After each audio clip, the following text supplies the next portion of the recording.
Let's do some trivia about Jesus. Is that cool? You're familiar with the individual who lived as Jesus Christ. You're familiar with that human existence.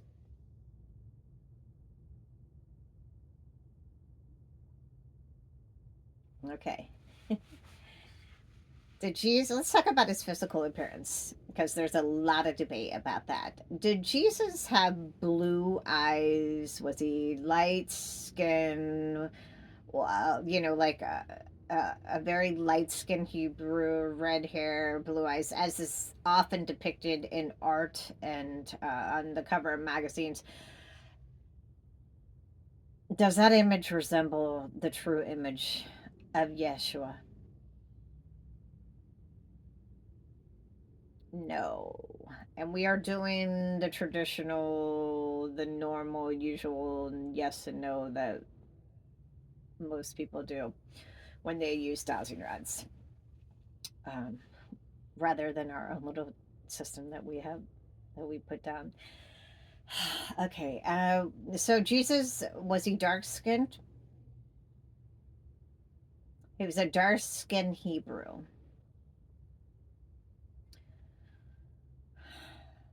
Was Jesus an Essene? Was he part of the Essene mystery schools? Yes. What did Jesus have any Egyptian in him? Did he spend time in Egypt?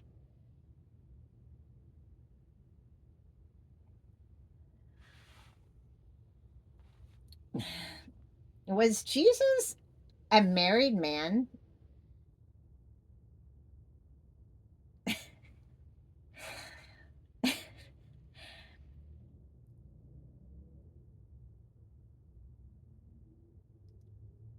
Are you going to come back out or I'm going to do it? Jesus was a married man. Did Jesus have children? Okay,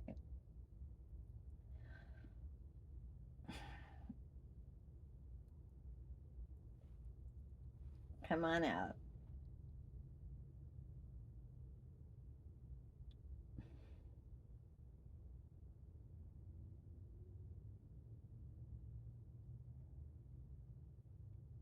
He does this when he's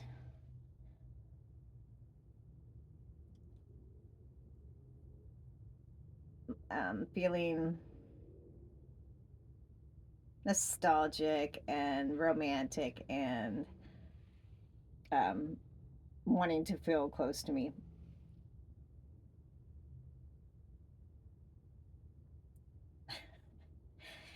Um, Jesus was his wife, the individual that everyone knows as Mary Magdalene. Okay. Did they have come back out? Did they have children? More than one?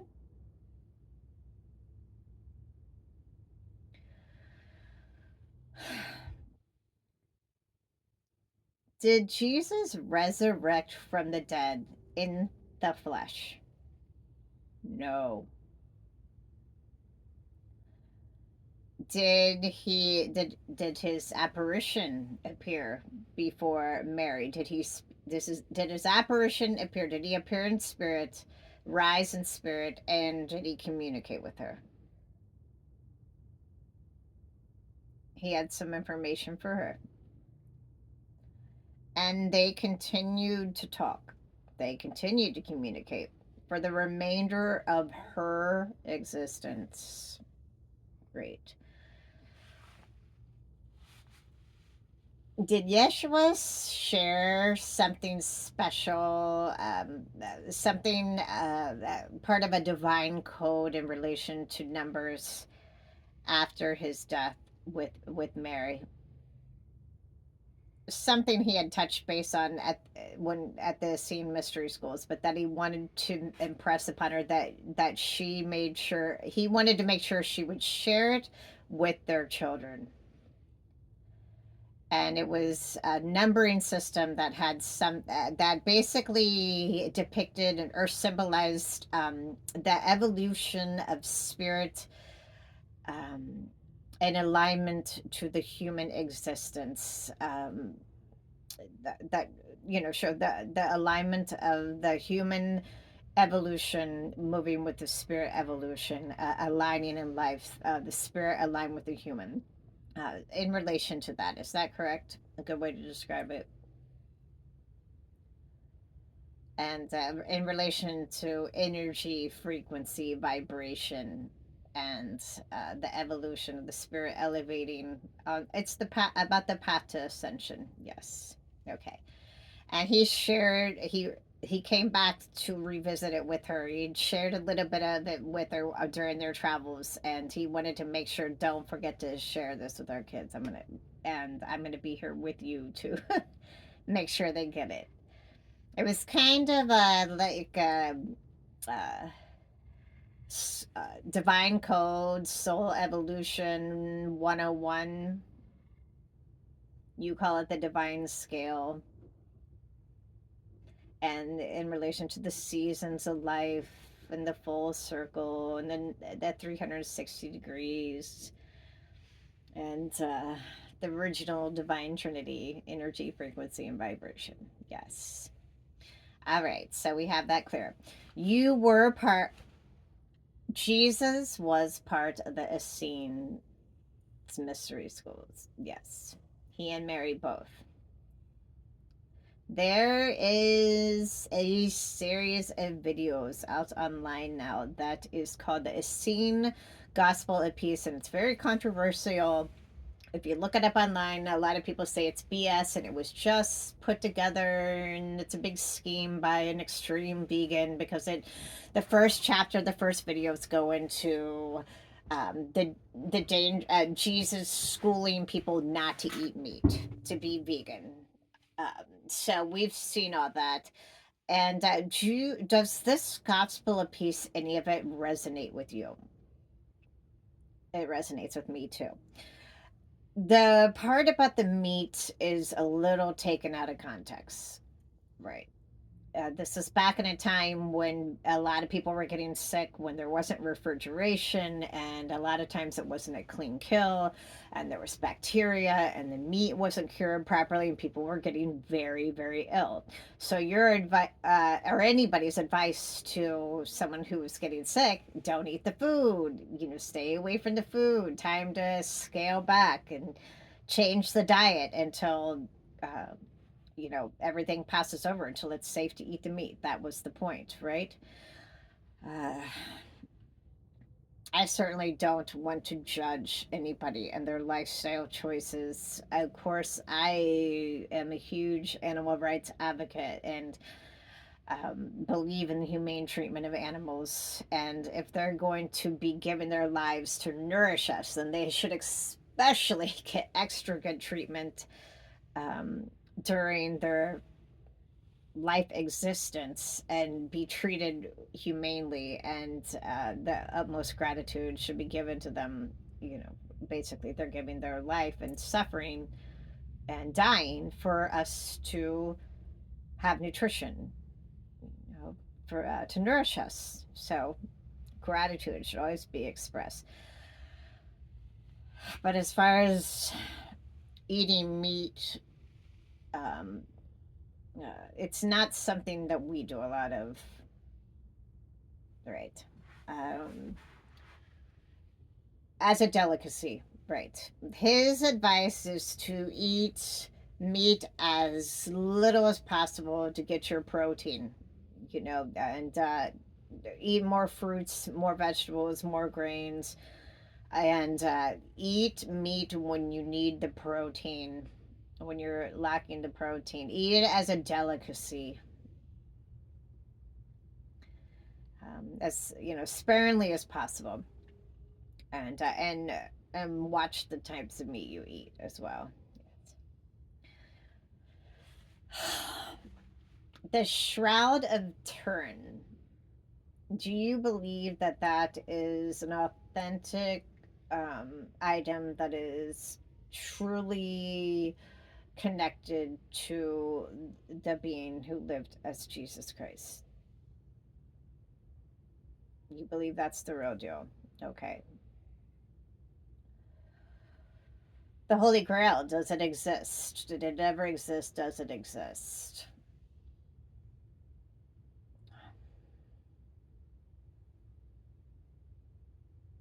When you resurrected from the grave, from the tomb, and you appeared before Mary Magdalene, your apparition,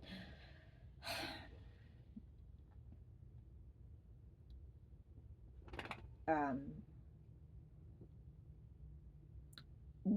did your was your body moved after that? Your actual physical body to another grave? Do you believe that the grave that Lars Meals talks about in his book, The Law of Light, do you believe that that is the authentic grave of Jesus Christ, Mary Magdalene, Mary, Joseph, and one of Mary and Jesus, one of Mary and Yeshua's sons, Judah? Do you believe that that is their grave?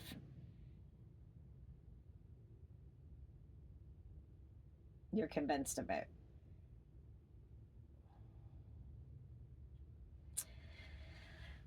So many more questions I want to ask you.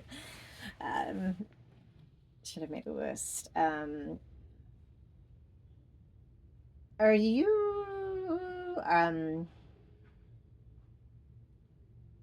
is Jesus moving telepathically through many, many people in this day and age? Has the spirit who lived as Jesus Christ incarnated in as far as time goes and the human experience on planet Earth relative to planet Earth, has he incarnated into an existence of his own in the past century or so? No. Just strictly telepathically channeling, yes. Jesus is very present. Very present. The angel who lived as that human being is very much here with us, very present. Yes. And big things are to come. Are you ha it's Are the angels okay? Is everything going okay? Are they happy? Are they happy with the progress that they're seeing? Spirit who lived as Jesus Christ, happy with the progress. The music industry, the pop music industry, are a lot of those human beings that brought that music prophets and did angels, very powerful energies, move through them, channel through them to write a lot of that music or incarnate into these lives. Is the music industry that we know of today, or the last couple, several decades from, the 30s, 40s, 50s, 60s, 70s, 80s, 90s on, is that all part of mass awakening, God's plan for mass awakening in the age of Aquarius? Would you say that that's part of message and awakening? Yes.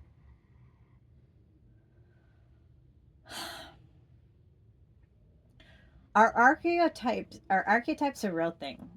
Does God use archetypes during shifts and awakenings to deliver message? Yes.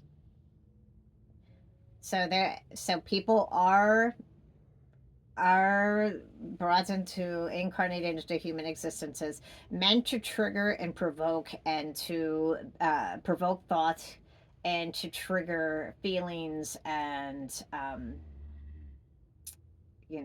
provoke a lot of things in the mind, to provoke consciousness to start to evolve and to kind of light the fire underneath everyone as to, wow, is this where you want to be at? Or um, all the things that are symbolic of that society as it stands in that day and age, God will mirror it to us, will bring people to us to so we can see ourselves where we're at with our energy and what's going on and what seems to be most important to us, and that the trajectory we're on, the path we're on, good or bad. um, Archetypes, they're not of fiction. No. Okay, great. um, because we know a lot of that in the Bible during uh, Moses, and then on throughout the Old Testament into the New Testament. There's a lot of people that stand out, that fit the description, just like in relation to today. Right.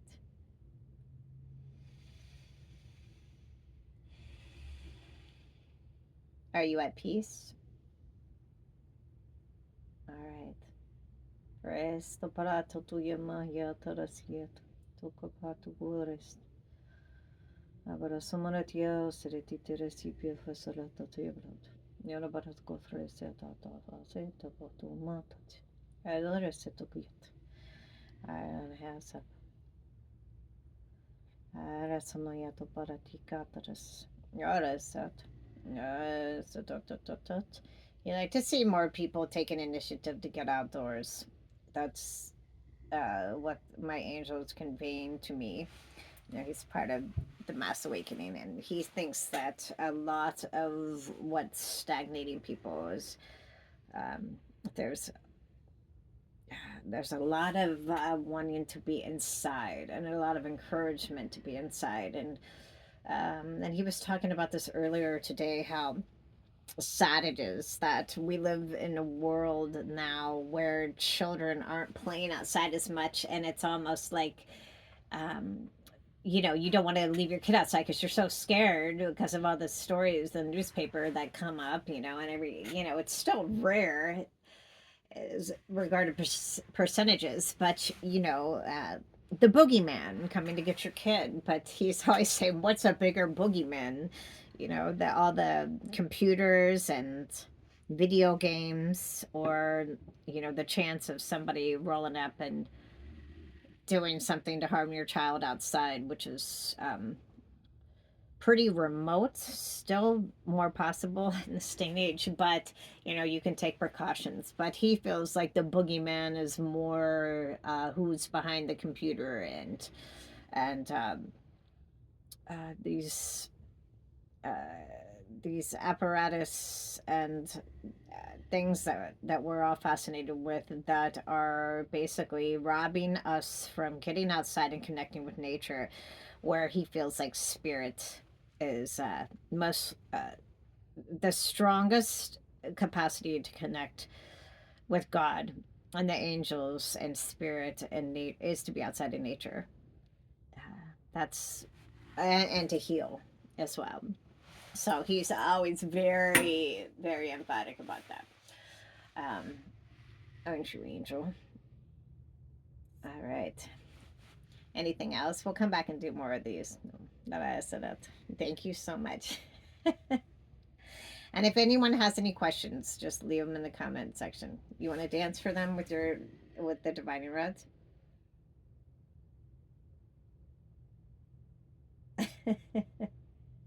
Versus the pendulum. He likes to play with them a lot. All right. Have a good evening.